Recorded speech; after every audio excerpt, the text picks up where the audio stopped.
That was our accompanist, Whitaker Locke, playing Earth is Our Homeland, hymn number 309 in Singing the Living Tradition. Welcome to the live Zoom version of the Unitarian Universalist Fellowship Columbus, an inclusive religious community of people supporting each other and the search for truth and meaning. I'm Rick Spradlin, your service leader this morning. To light our chalice this morning, we have my daughter, Kayla, and her son, Max. Kayla?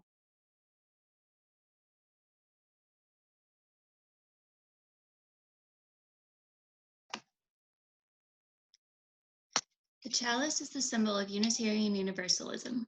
It speaks to us of reason, tolerance, and freedom, and also of compassion, respect, and love. May its flame ever warm and illuminate our lives.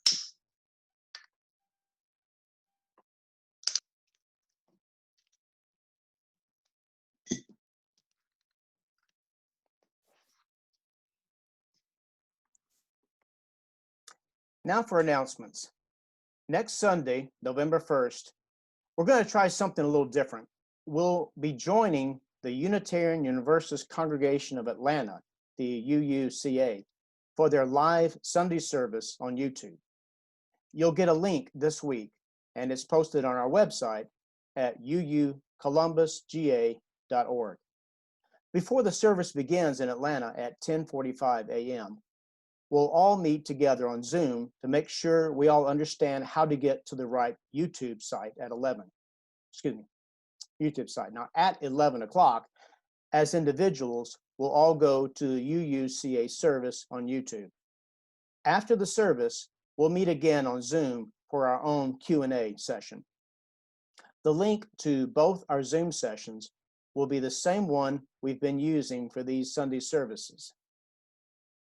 The Reverend Taryn Strauss at UUCA will talk about being a good ancestor. We decided to try this experiment because Reverend Strauss's talk will emphasize the election, which is a week from Tuesday. When we spoke to her about using one of her recorded sermons, she personally invited us to join as a group on Sunday. If you have any questions about that, please contact Bill Harlan. And now David has a few announcements about today's service. David? All right, we're going to be posting this recording to YouTube later for those that are not joining us live. So if you don't want your image to show up on YouTube, you might want to stop your video now. Also, for the joys and concerns, Rick will be reading those from email from those that have been sent in, which is the preferred way of getting them, I think. But if somebody has something to add, please use the chat button, as that's the next favorite way of providing joys and concerns. And then after that, you turn on the chat, you can type whatever you want into that, and Rick will be able to read those joys and concerns. And also, the chat will be used for question and answer after his presentation. And I believe at the end of the service, we'll have an open mic for a while that people want to chat with each other. That's all.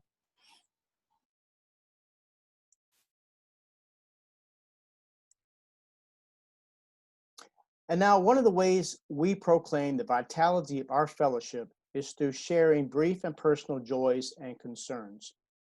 I have one that was sent in earlier this week. We asked to please light a candle in our hearts for Terry Weschler of Atlanta. Terry is a fellow UU and leader of the Citizens Climate Lobby in Atlanta and statewide. He was diagnosed with leukemia a few weeks ago and is going through an intensive treatment program. So please keep Terry and his family in your thoughts and prayers. And let us continue to light a candle in our hearts for our own member, Harry Underwood, who is still recovering from COVID. Remember that we've got a link on our UU website to a GoFundMe page to help Harry pay for the medical expenses. Give me just a second here, and let me check the chats. Okay.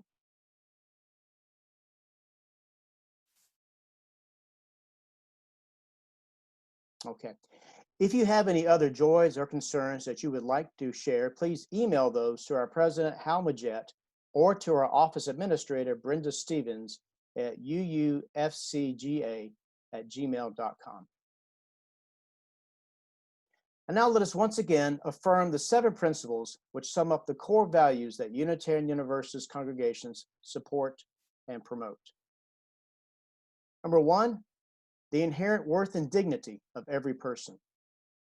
Number 2, justice, equity, and compassion in human relations. Number 3, the acceptance of one another and the encouragement to spiritual growth in our congregations. Number 4, the free and responsible search for truth and meaning. Number 5, the right of conscience and the use of the democratic process in our congregations and in society at large. Number 6, the goal of world community with peace, liberty, and justice for all. And number 7, respect for the interdependent web of all existence of which we are a part.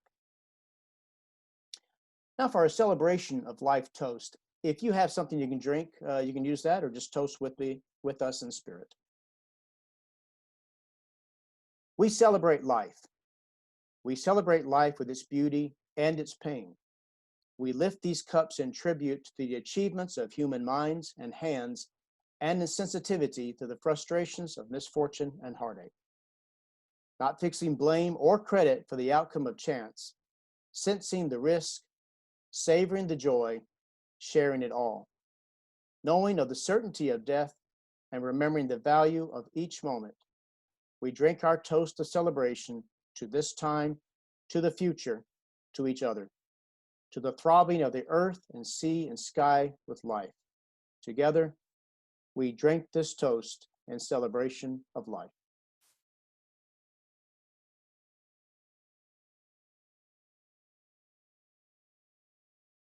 And now for our offering. If you would like to contribute, you can mail your contribution to UU Fellowship of Columbus, Box 698, Forston, Georgia, 31808. We have a PayPal account set up as well. And if you check your chat box, you'll find the written address.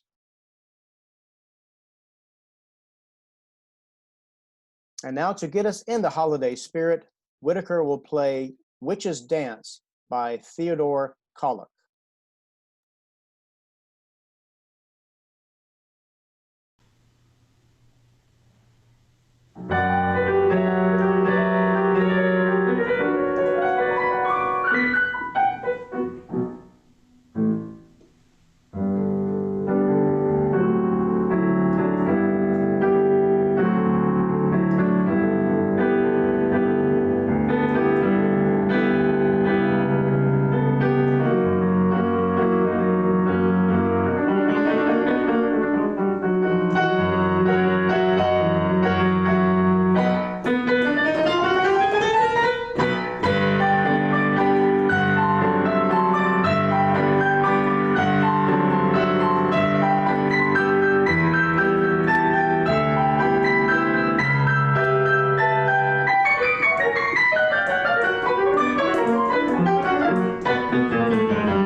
Okay, we had a quick correction there. The composer of that was Edward McDowell. Sorry about that.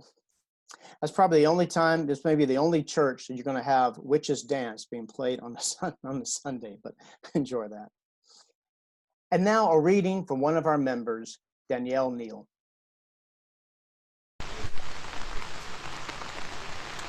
Thank you for joining me. As you can see, I'm rained out at a scout event, so please pardon my appearance. But I would like to share a reading with you by Susan Reynolds, and it has no title. As the veil is growing thin and Samhain night grows near, we call upon the ancestors, the one that we hold dear.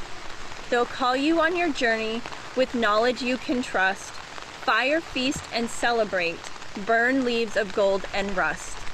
The new year is upon us, so raise your voice in song. Sing with your father's father. You've waited all year long. Dance with your mother's mother and join in ritual rhyme. We honor all their wisdom passed down through all of time. I hope you have a great Sunday. Hopefully it's dry and you have a very happy Halloween.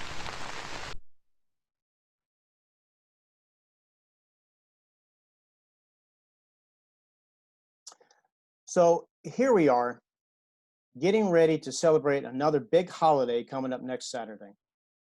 The stores are filled with more candy than usual, costumes, more scary movies on TV. Everything is gearing up for that annual shot in the arm for the economy called Halloween. But what's the purpose of Halloween?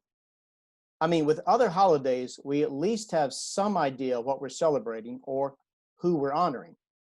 But with Halloween, it's more a matter of something we just do every year. Now, as you've probably already heard, Halloween has its roots in ancient Celtic Ireland and Scotland when the Druids celebrated Samhain, the time of year when the border between the physical world and the spiritual world was thought to be closest. It marked the end of the harvest season and the beginning of the darker days of winter. It was a time when they believed their lost relatives would be most likely to hear them and perhaps even visit with them.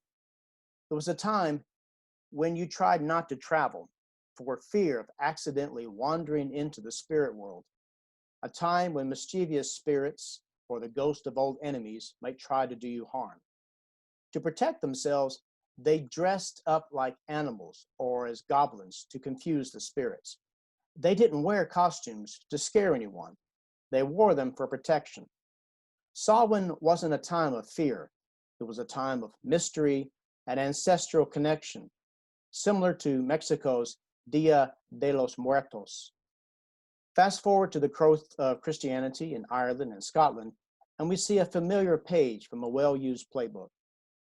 When one religion moves in and replaces another, oftentimes holidays and practices from the old faith linger on. First, the old ways are discouraged. If that doesn't work, then they're outlawed. And if they still persist, they are adapted and adopted into the new faith as best as possible. Starting in the 800s, the Christian feast of All Saints' Day was set for November 1st. It was also known as All Hallows' Day or Hallowmas. And so December 31st became All Hallows' Eve, from which we get our word Halloween.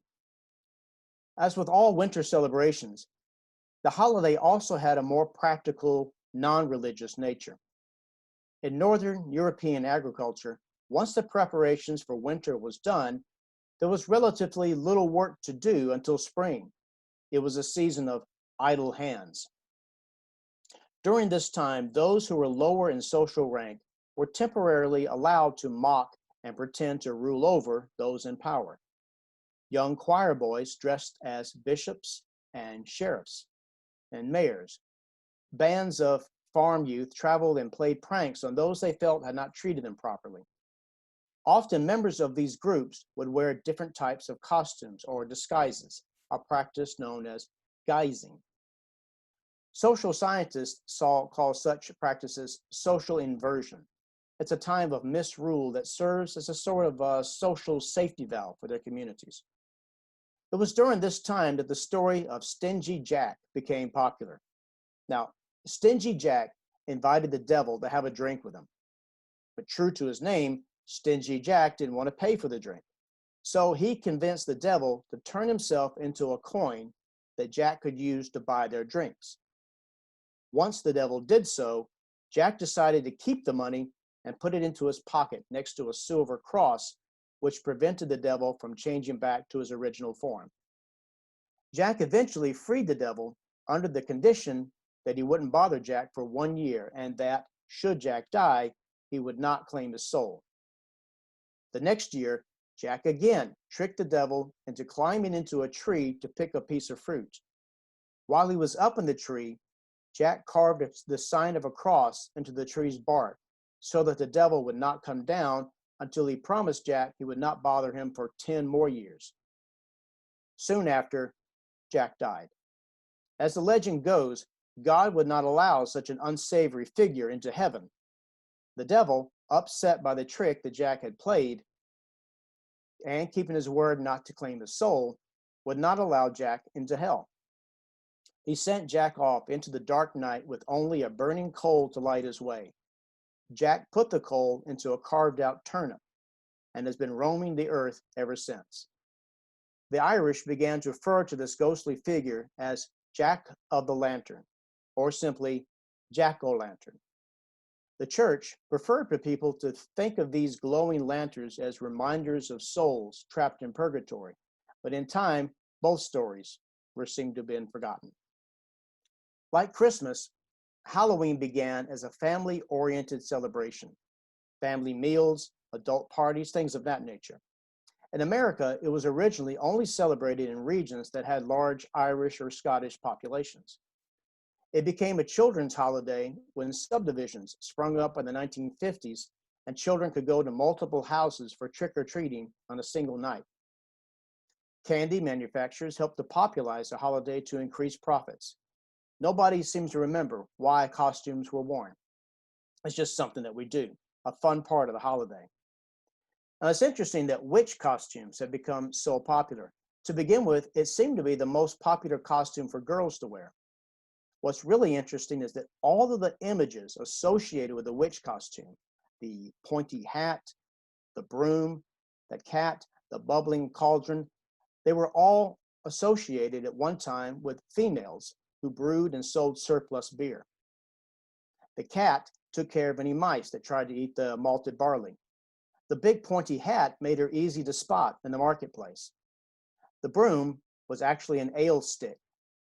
The beer was fermented by wild yeast that grew on the stick that each brewer kept and reused each time. By stirring the wort, they introduced the yeast.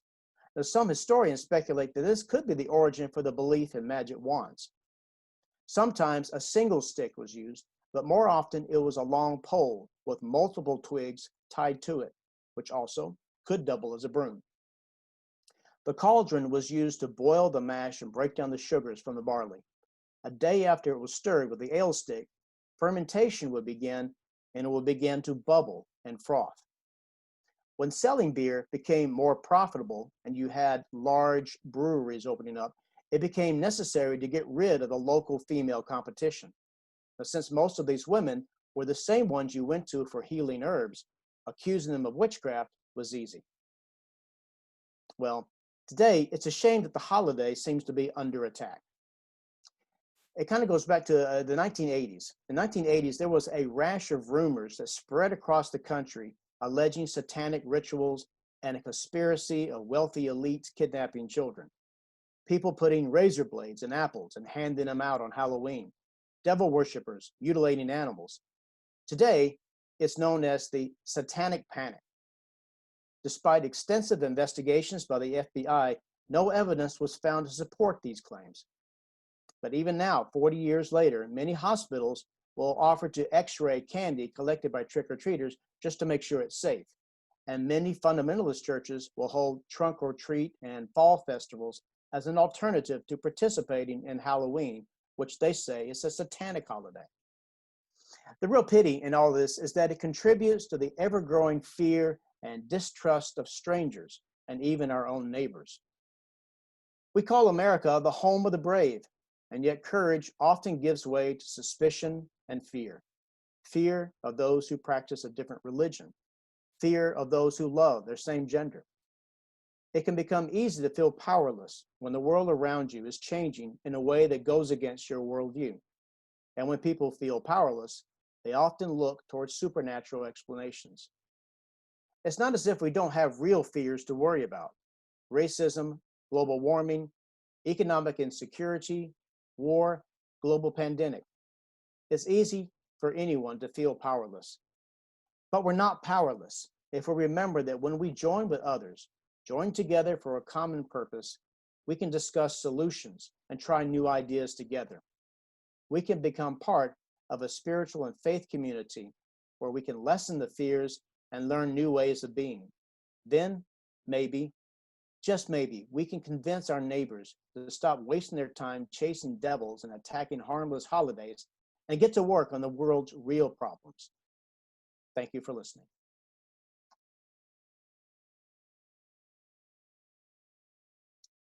And now, like last week, we can open up for Q&A.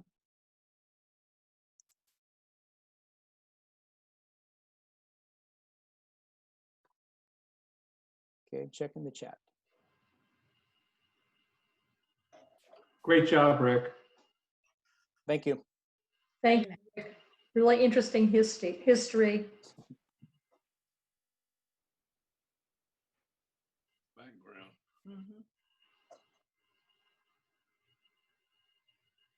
Rick, do you think the concept of the devil has served any useful purpose throughout our evolution? That's a good question. Well, it certainly has served a purpose for some people. Otherwise, it wouldn't persist, would it? It's like watching my children's behavior in class. If a behavior is repeated over and over, that means it serves a purpose. Human beings do not repeat anything if it doesn't serve. It served the purpose of the church for herding people in a certain direction by telling them that the devil is in a place they don't want them to go. It serves a purpose as far as joining some people together. I've noticed a lot of people in their spiritual paths, they don't really feel connected to a group unless they can identify who it is they're opposed to. And the devil has served that purpose. It's interesting, though, that the devil as a spiritual concept does not exist outside of large Christian communities. You don't hear about the devil in anywhere other than where Christianity is the majority religion. So they certainly go hand in hand. And in many ways, the church invented devil worship. Everything that they say they know about it came from the Inquisition, when people were simply tortured to make these statements. Rick, did you see Stephen's comment in the chat? See now, where we at? How do you think COVID will affect Halloween? Good. What I'm seeing here in the community I live in, Phoenix City, you have a lot of people who still don't really seem to take it seriously. So they'll probably take their kids out, but most of them will be taking them to their church for trunk or treat and fall festival type activities, alternatives. In my community, it's been dropping anyway, even without COVID. I don't know if it'll survive COVID, really. I'm not expecting as many, put it that way. I'm not expecting as many trick-or-treaters.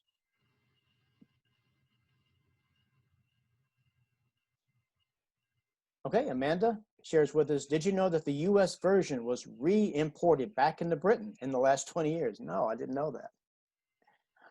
Didn't they have, what was it, the Guy Fawkes Day? If I'm pronouncing that right, didn't that sort of, Guy Fawkes is Fawkes, November the Fawkes. Guy Fawkes is November the 5th. That's our 4th of July, which is different. Okay. Different. Nothing to do with Halloween. Okay, just happens to occur at this. Okay, sorry, I wasn't sure. 6 days later. 6 days later. I'm Yeah. sorry. So they're kind of celebrating an American version of Halloween now. Yes, they never did trick or treat No. until Okay. about 20 years ago. Ah, And now, because people live in closer proximity, the housing is typically denser. right. If you want to trick or treat, it's way better to do it in a city in Britain than to do to do it in the United States. Okay. So did the candy industry have anything to do with promoting it? Is it a great way to sell Toblerones? Or Yeah, and that brings up an interesting question, because a major, right, Cadbury's, which is a massive British yeah. candy producer, was purchased by Hershey, but they had started to do that before Hershey was purchased about 15 years ago, 10 years ago? Yeah, so it's about 20 years. I know this because, being somebody who was very interested in the United States, I remember trying to do trick or treat in my neighborhood, and you'd knock on doors and you'd just have these blank looks. So I did try as a kid, inspired by American movies. Yes. I guess I was just ahead of my time. Okay, I got to share this. I love Stephen's comment. Have you heard that they're using medieval catapults to distribute the candy this year? That's great. That's fantastic. Chunkin' pumpkins.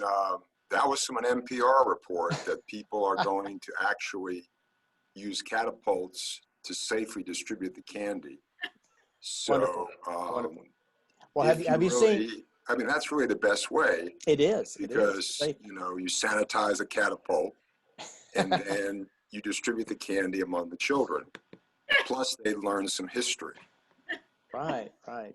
And it evenly distributes. Yeah, it evenly distributes the candy. Does anybody remember the comics, the Halloween comics that you used to could buy at the dime stores and so forth? And they were like cards, so to speak, but they would make fun of people and have all these different weird writings on them and so forth. And kids would wait till nighttime and then maybe throw rocks at somebody's front door, bang, bang, bang on the porch. That's when a lot of people had porches. And then they'd open the door and they'd look down and there would be this comic. And they would pick it up and it would just be an insult for somebody in the family. And they were printed and sold in the stores. Nope, you don't remember any of those. Afraid not. It sounds like the opposite of Hallmark. Does anybody remember growing up in a city where all the kids spontaneously celebrated Mischief Night before Halloween? It was essentially a night to go commit vandalism. When we moved to Baltimore, all my new friends were saying, well, let's go out and wreak havoc on Mischief Night. You still celebrate that, Bill? Every night is Mischief Night here. Every night. That's instead of trick or treat, that's trick then treat. No, yeah, trick then treat.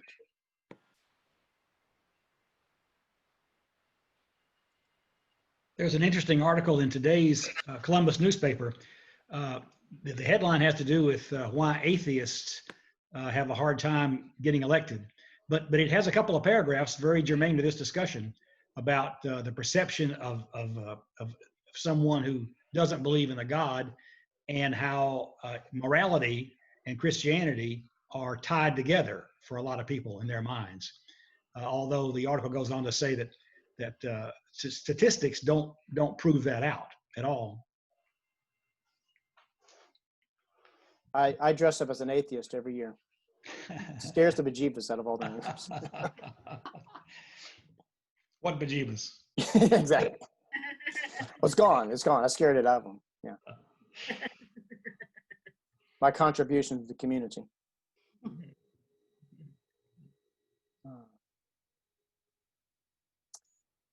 Okay. Let's see. Oops. Grab the wrong mouse.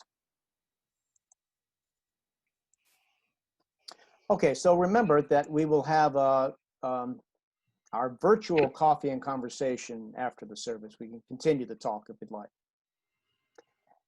And now Kayla and Max will extinguish the chalice. So stay safe, stay healthy, and we'll see each other soon. Kayla?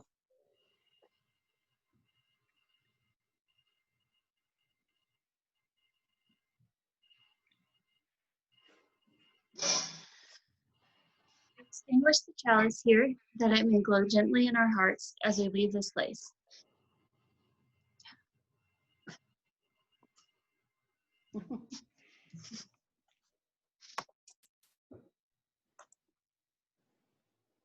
Now, after our closing words, Whitaker will close us out with hymn number 81, The Wordless Mountains Bravely Still, from Singing the Living Tradition.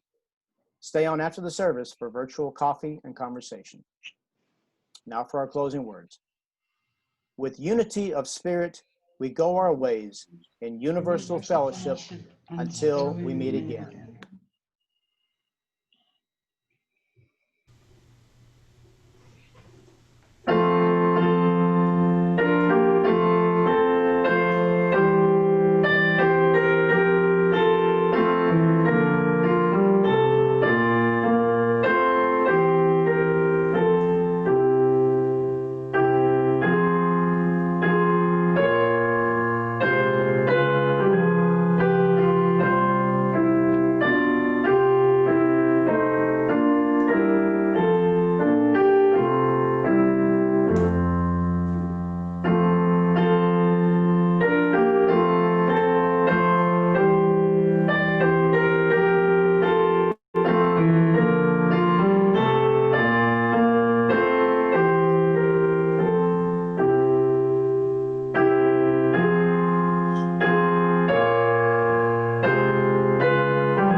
Unmuted at the moment for the chat.